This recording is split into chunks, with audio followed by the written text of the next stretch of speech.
ใครอยากดูคลิปยาวๆแบบไม่มีโฆษณาขั้นให้เสียอารมณ์แอดขอแนะนำ YouTube Premium ไม่มีโฆษณากวนใจเล่นวิดีโอเป็นพื้นหลังได้หรือปิดหน้าจอก็ยังฟังได้ต่อมาพร้อมกับ YouTube Music ฟังเพลงไม่สะดุดสลับแอปก็ยังเล่นได้สมัครง่ายๆแถมคุ้ม2ต่อแบบนี้เริ่มต้นแค่เดือนละหลัก10เองสนใจติดต่อสอบถามรายละเอียดได้ที่ @dockypm บอกแอดมินว่ามาจากช่องนี้แล้วก็รอรับบริการได้เลยสบายดีทุกคนยินดีต้อนรับเข้าสู่ช่องลาวเกิร์ลออฟฟิเชียลเนาะหรือว่าช่องของพัดสาวลาวคนคำม่วนนั่นเองทักทายสบายดีและสวัสดีเนาะพี่น้องสำหรับในคลิปนี้พัดก็มีข่าวเกี่ยวกับทางด้านวงการกีฬาของทางประเทศไทยเนาะมาอัปเดตให้ทุกท่านได้เบิ่งได้ชมแล้วก็ได้ฟังไปนำกันซึ่งก็ถือได้ว่าใกล้เข้ามาทุกทีแล้วพี่น้องสำหรับมหกรรมการแข่งขันกีฬาซีเกม 2025 ที่กำลังจะเริ่มต้นขึ้นในช่วงระหว่างวันที่9ถึงวันที่20ธันวาคม 2568 ก็คือปลายปีนี้แล้วซึ่งก็นับว่าเป็นครั้งที่ 33 ของการแข่งขันกีฬารายการนี้และครั้งนี้พิเศษก็คือประเทศไทยได้กลับมาเป็นเจ้าภาพจัดการแข่งขันอีกครั้งหนึ่งแล้วท่านผู้ชมโดยการที่ไทยเป็นเจ้าภาพในครั้งนี้ก็นับว่าเป็นครั้งที่7แล้วที่ไทยได้รับเกียรติเป็นเจ้าภาพตลอดระยะเวลา66ปีแห่งการแข่งขันซีเกมซึ่งการที่ทางประเทศไทยได้วนกลับมาเป็นเจ้าภาพจัดการแข่งขันในครั้งนี้ก็ถือได้ว่ายิ่งใหญ่สมการรอคอยอีหลีพี่น้องเพราะว่าทางด้านคณะรัฐมนตรีของทางประเทศไทยนอกก็คือเพิ่นได้มีการอนุมัติงบประมาณถึง 2,000 ล้านบาทกันเลยเนาะให้เป็นงบประมาณใช้สำหรับจัดการแข่งขันนั่นก็เพื่อทวงคืนตำแหน่งเจ้าอาเซียนกลับคืนมานั่นเองโดยในส่วนของการเตรียมตัวเป็นเจ้าภาพจัดการแข่งขันในครั้งนี้ความคืบหน้าล่าสุดเลยพี่น้องเมื่อวานนี้ในวันที่17ตุลาคม 2568 ทางด้านกระทรวงการท่องเที่ยวและกีฬาการกีฬาแห่งประเทศไทยรวมไปถึงคณะกรรมการจัดการแข่งขันกีฬาซีเกมครั้งที่ 33 เพิ่นก็ได้ทำการเปิดฉากแคมเปญสวัสดีซีเกม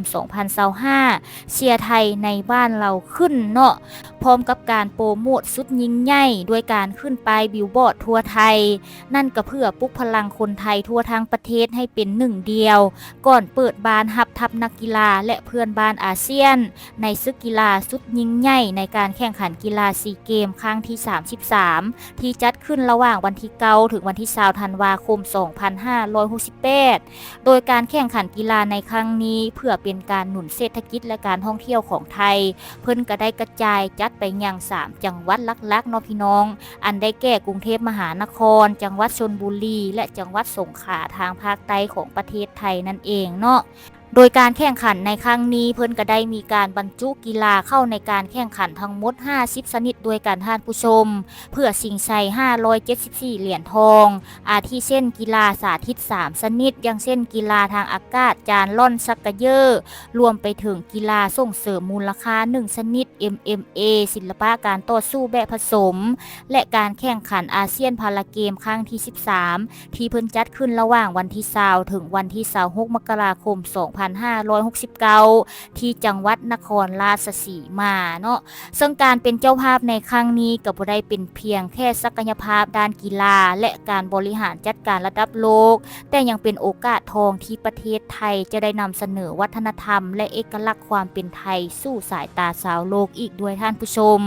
และนอกจากนี้เนาะเพื่อให้แคมเปญดังกล่าวเข้าถึงคนไทยทุกคนอย่างมีประสิทธิภาพทางด้านคณะกรรมการจัดการแข่งขันกีฬาซีเกมครั้งที่ 33 เพิ่นก็ได้มีการใช้เครือข่ายสื่อที่ครอบคลุมทุกทัชพอยต์ในชีวิตประจำวัน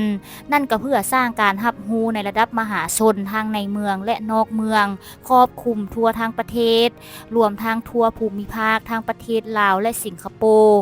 อีกทั้งยังร่วมกับสำนักข่าวออนไลน์ชั้นนำและกองทัพ KOLS KOC Influencer YouTube ทั้งในวงการกีฬาและวงการอื่นๆนั่นก็เพื่อร่วมกันผนึกกำลังทำคอนเทนต์และแสดงความพร้อมร่วมกันในครั้งนี้อีกทั้งยังมีการเตรียมความพร้อมกับคอนเทนต์ผ่านสื่อกระแสหลักรายการทีวีช่องหลักที่เข้าถึงคนไทยทั่วทั้งประเทศและกิจกรรมพิเศษที่จะชวนทุกท่านออกมาร่วมชมร่วมเชียร์และแสดงศักยภาพความเป็นเจ้าบ้านในแคมเปญสวัสดีซีเกม 2025 โดยสัญญาณการถ่ายทอดสดที่จะส่งตรงสู่คนไทยทั้งประเทศและนำเสนอทุกข้อมูลข่าวสารที่สำคัญผ่านเครือข่ายพันธมิตรซึ่งทั้งหมดที่กล่าวมานอกนั้นก็เพื่อให้คำว่าสวัสดีซีเกม 2025 กลายเป็นส่วนหนึ่งของชีวิตประจำวันของคนไทย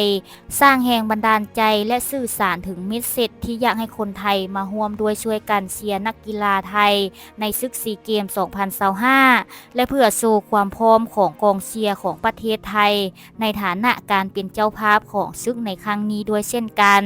ซึ่งการที่ทางประเทศไทยได้รับเกียรติกลับมาเป็นเจ้าภาพจัดการแข่งขันซีเกมในครั้งนี้ก็ถือได้ว่ายิ่งใหญ่สมการรอคอยอีหลีเนาะท่านผู้ชม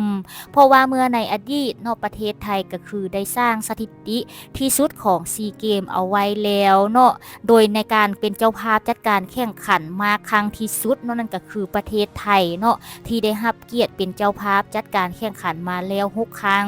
ซึ่งครั้งนี้ก็คือเป็นครั้งที่7แล้วท่านผู้ชมและนอกจากนี้นอกประเทศไทยก็คือเป็นหนึ่งในประเทศที่เข้าร่วมการแข่งขันทุกครั้งที่มีการจัดการแข่งขันรวมไปถึงยังเป็นเจ้าภาพจัดการแข่งขันเป็นครั้งแรกในปีพ.ศ. 2502อีกด้วยและนอกจากนี้นอกประเทศไทยยังเป็นเจ้าเหรียญทองมากครั้งที่สุดโดยประเทศไทยเป็นเจ้าของสถิตินี้กับการคว้าเหรียญทองได้มากที่สุดในการแข่งขันทั้งสิ้น13ครั้งโดยครั้งแรกก็คือเกิดขึ้นในปีแรกของการแข่งขันนั่นก็คือปีพ.ศ. 2502และครั้งล่าสุดนั่นก็คือเกิดขึ้นในปีพ.ศ. 2558หรือว่าปีค.ศ. 2015นั่นเองเนาะท่านผู้ชมซึ่งการเป็นเจ้าภาพของประเทศไทยที่กำลังจะจัดขึ้นในปี 2568 นี้เฮาก็มาท่าติดตามเบิ่งนำกันเนาะว่าทางประเทศไทยจะสามารถสร้างสถิติด้วยการคว้าเหรียญทองได้มากที่สุดอีกหรือบ่เอานอกจากใดพี่น้องชาวไทยก็อย่าลืมมาสร้างประวัติศาสตร์ด้วยการเป็นกองเชียร์ที่ดีและพร้อมต้อนรับเหล่านักกีฬาจากทั่วทุกภูมิภาคในฐานะการเป็นเจ้าภาพที่ดีของการแข่งขันกีฬาซีเกม 2025 ที่จะมาถึงนี้นั่นก็เพื่อให้การแข่งขันในครั้งนี้กลายเป็นครั้งหนึ่งในการแข่งขันที่น่าประทับใจที่สุดครั้งหนึ่งของวงการกีฬาระดับภูมิภาคเอเชียตะวันออกเฉียงใต้